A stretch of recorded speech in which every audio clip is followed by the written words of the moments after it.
We now create a picture that shows how the four fundamental spaces relate to each other and how they capture how a matrix A maps a vector from Cn to Cm.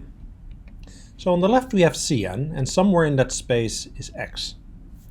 We know that the matrix A, when applied to x, creates a vector B, which lies somewhere in Cm. Now, it doesn't just lie anywhere, it actually is within the column space.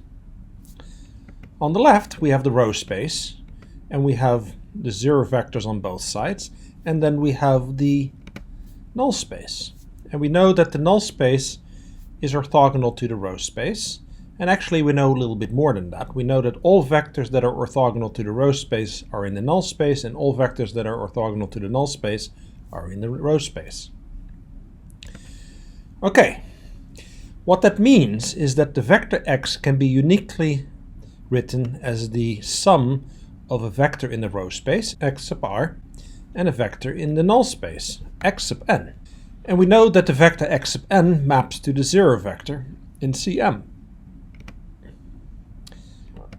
Alright, so if we look at A times x, then we see that that's A times xr plus xn, and that means that it's A times xr plus A times xn, and we know that A times xn is 0, so we get that it's equal to A times xr. So what that really means is that that vector in the row space maps to vector B when we apply A to it. Alright, now in addition to that we have one more subspace, and that is the left null space, which is the set of all vectors that are orthogonal to the column space.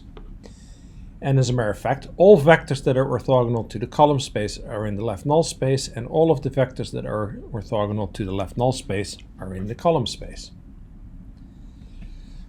Now, if the dimension of the row space is r, then the dimension of the column space is r, the dimension of the null space is n minus r, and the dimension of the left null space is m minus r. And this picture captures how matrix A maps vectors from Cn to Cm and how that relates to the four fundamental spaces.